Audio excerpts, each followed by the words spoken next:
أسماؤك الحسنى ملأنا جناني، من أي إعجاز وأي بيان. وسعت صفاتك ما تشاء بلاغة، وعلون فوق تخيل الإنسان. وأنا الفقير إليك فاغمرني غنى، يا واسعا بعطائه الرحمن. ضاقت بعبدك كل أرض رحبة، أنت اللطيف به ولطفك حاني. ألوذ بأسمائك الواسعات لأغرف من حوضهن الصافي. فيا قلب هذا طريق النجاة، تمسك به واعتصم واكتفي. فهيا إليه تعرف عليه، تعرف عليه. بسم الله والحمد لله والصلاة والسلام على رسول الله.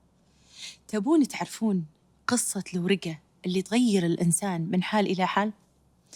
هذا أحد الصالحين كان يلاحظه واحد من عياله، إنه كل ما افترت همته ولا قاعد ما يسوي شيء ولا هذا، قام وطلع ورقة من جيبه، شاف الورقة وانطلق إلى عمل.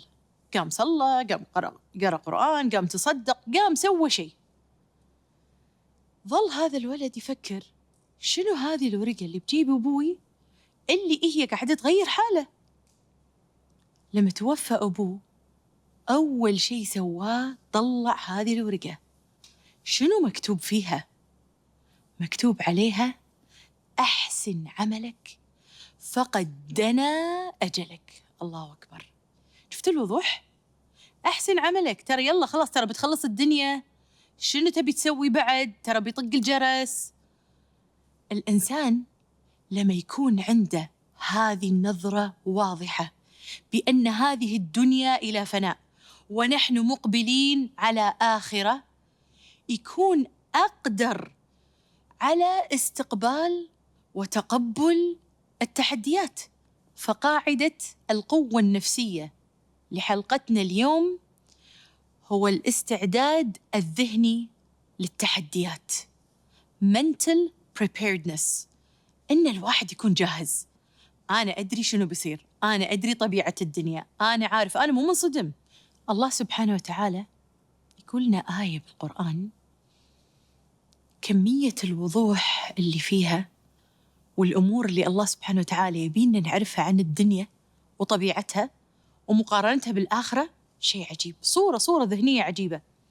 يقول الله سبحانه وتعالى في سورة الحديد: اعلموا أنما الحياة الدنيا لعب ولهو وزينة وتفاخر بينكم وتكاثر في الأموال والأولاد كمثل غيث أعجب الكفار نباته ثم يهيج فتراه مصفرا ثم يكون حطاما وفي الآخرة عذاب شديد ومغفرة من الله ورضوان وما الحياة الدنيا إلا متاع الغرور. تدرون شنو عقب ما ترسخ، يعني عقب ما يرسخ هذا المعنى في العقل، المفروض شنو يصير طبيعياً؟ الآية اللي بعدها: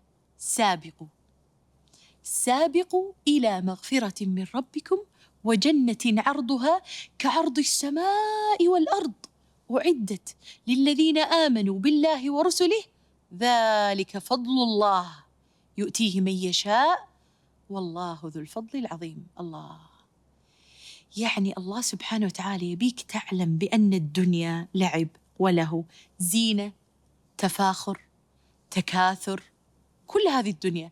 وبعدين يعطيك الصورة كمثل غيث يا مطهر أعجب الكفار نباته. الله، الزرع والهذا نفسه ما احنا نفرح بالنوير، أعجب الكفار نباته ثم يهيج، انترس كل مكان، بعدين شو يصير؟ فتراه مصفرا ثم يكون حطاما. هذه الدنيا زينة زينة زينة زينة، بعدين ماكو شيء، ثم يكون حطاما وفي الآخرة أمرين: يا عذاب شديد أو مغفرة من الله ورضوان.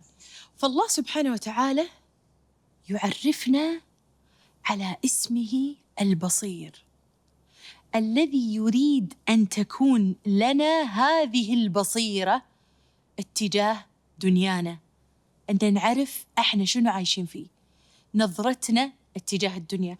ومو بس كذي، أن تكون عندنا البصيرة حتى اتجاه التحديات، اتجاه الناس، نفهم الناس، نفهم الحياة اللي إحنا عايشين فيها.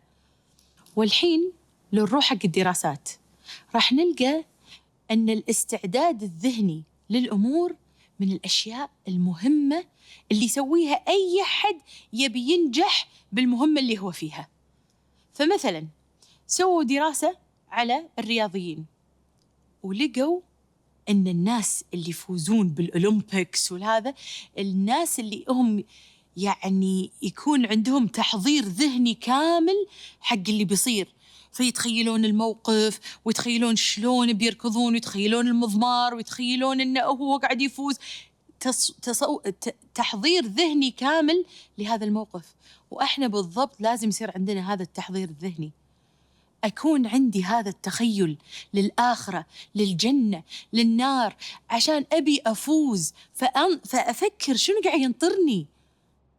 فإذا لازم يكون عندنا تبصر في حقيقة الدنيا والآخرة عشان نقدر نستقبل التحديات ونقبل وجودها في حياتنا. أول شيء لازم نعرف أن الرسول صلى الله عليه وسلم بين لنا في الحديث أن هذه الدنيا ترى صغيرة ولا شيء أمام الآخرة. يقول الرسول صلى الله عليه وسلم: والله ما الدنيا في الآخرة إلا مثل ما يجعل أحدكم إصبعه في اليم فلينظر بما يرجع. تدرون شنو يعني؟ يعني يقول لك الدنيا مثلها في الآخرة كأن الإنسان يحط صبعه في الماء في البحر ويطلع صبعه من البحر، في شيء قاعد ولا شيء. في شنو هذا الصبع في البحر؟ ولا شيء. هذه الدنيا أمام الآخرة. الأمر الثاني، الرسول صلى الله عليه وسلم يبي يبين لنا شنو هوان الدنيا عند الله سبحانه وتعالى. عاد الرسول صلى الله عليه وسلم المعلم المربي، يعني لما يبي يشرح شيء حق الصحابة يستفيد من الموقف، وإحنا خلنا نستفيد من الرسول صلى الله عليه وسلم شلون نوصل هذه الرسائل حق عيالنا حق الناس. الرسول صلى الله عليه وسلم كان قاعد يمشي معاهم بالسوق واستغل الفرصة إن في شيء الحين أنا أقدر أشرح لهم. لقى جدي أسك ميت. شنو يعني الجدي؟ نوع أنواع الماعز، أسك أذونة صغيرة، يعني كأنه في عيب خلقي، زين، وميت، جيفة، يعني منظر مقزز، مسكه عشان يعني شيء يشوفونه ويحسون فيه، مسكه وقال لهم: أيكم يحب أن هذا له بدرهم؟ بس درهم، ها؟ كان يقولون له: وما نحب أن يكون لنا بشيء، يعني ما ندفع فيه شيء، ليش ناخذه أصلاً؟ ما نصنع به. كان يقول لهم الرسول صلى الله عليه وسلم: انزين، أتحبون أنه لكم؟ يعني بدون فلوس بس بعطيكم إياه، أتحبون أنه لكم؟ قالوا: والله يا رسول الله لو كان حيا لكان عيبا فيه، يعني هم ما راح ناخذه لأنه أسك، فكيف وهو ميت؟ يعني وهو حي ما راح ناخذه في عيب، فشلون وهو ميت؟ فقال الرسول صلى الله عليه وسلم: فوالله للدنيا أهون على الله من هذا عليكم. تخيلين قوة الكلمة، قوة المنظر، هذا الشرح لهم اللي شفتوا هذه الجيفة. الله سبحانه وتعالى الدنيا أهون عنده من أنتم شلون كلكم متقززين ولا وما نبيها، وإحنا شنو؟ إحنا نبي الدنيا أكثر، ما قاعد نحس إن هي هذا مقام الدنيا عند الله سبحانه وتعالى. الأمر الثالث، لازم يصير عندنا هذا الشعور الاشتياق إلى الجنة. تعرفون لما الواحد يقعد يصبر نفسه يقول يلا خلاص ما يخالف أتحمل وإن شاء الله ورانا جنة ورانا جنة. زين لازم نعرف إن هذه الجنة اللي إحنا بنروح لها جنة مو دار بلاء، ما فيها تعب، ما فيها نصب. كل هذا كله بتخلينا بتسكرين الصفحة، سكرين كتاب الدنيا ويلا هوب نروح الجنة وناسة. سمعوا الرسول صلى الله عليه وسلم شو يقول؟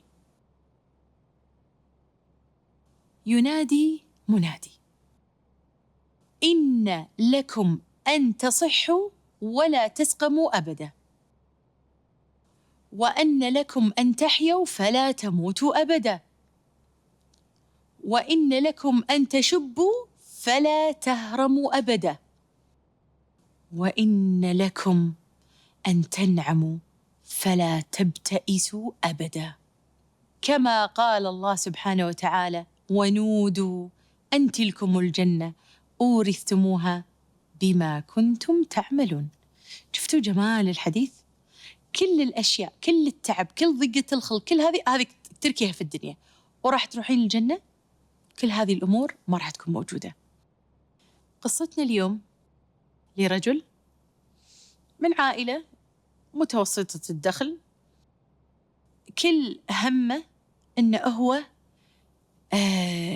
يصير إنسان يعني واصل ويملك وعنده، ويعني يبي يكون مدير شركة ويبي يصير ويبي فقاعد يبني نفس الرجال.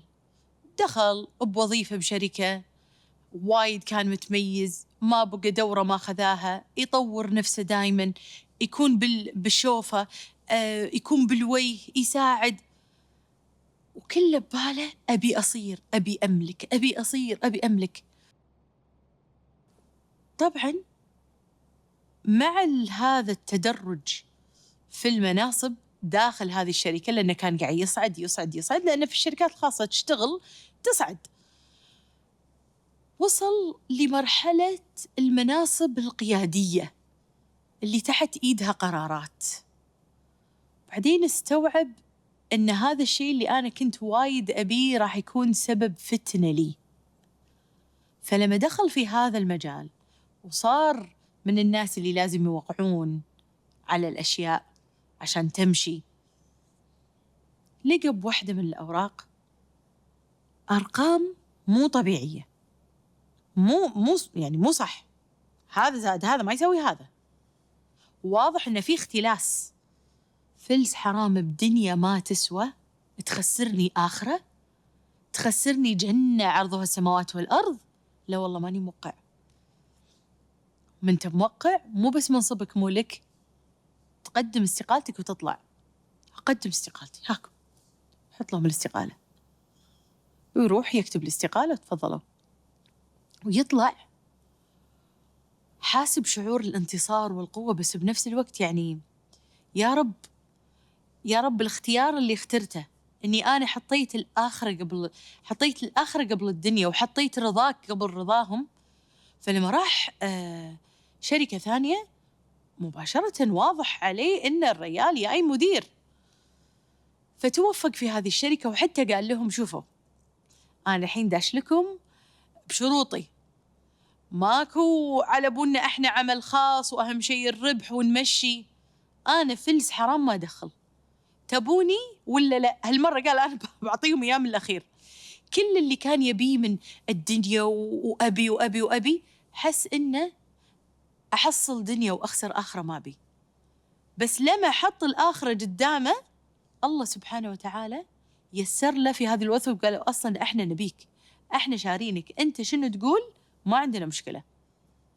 فحصل دعوة النبي المباركة اللي قال من كانت الآخرة همه جمع الله له شمله وجعل غناه في قلبه وأتته الدنيا وهي راغمة، ومن جعل الدنيا همه شتت الله له شمله وجعل فقره بين عينيه ولم يأته من الدنيا إلا ما كتب الله له. أولاً أدعو الله باسمه البصير أن يبصرنا بالدنيا وحقيقتها، وأن يجعل الآخرة أكبر همنا، 2، أتذكر دائما حجم الدنيا أمام الآخرة وأقيس الأمور بميزان الآخرة. الأمر الثالث، أفهم طبيعة الناس فأقلل توقعاتي اتجاههم لأنهم بالأخير بشر محدودين. وأدعو الله سبحانه وتعالى وأقول: اللهم لا تجعل الدنيا أكبر همنا ولا مبلغ علمنا، واجعل الجنة هي دارنا يا رب العالمين. سبحانك اللهم وبحمدك، أشهد أن لا إله إلا أنت، أستغفرك وأتوب إليك. كم ضل عبدك يا إلهي فاهده بهداك يا ذا الهدي والإحسان، يا من أحاط بكل شيء علمه، ضعفي علمت وذلتي وهواني، رحماك لم أقصد سواك، وغايتي قلب يضاء بحبك النوراني، مولاي كل اسم يطمئن خافقي، يخشاه بالتقوى وبالإيمان.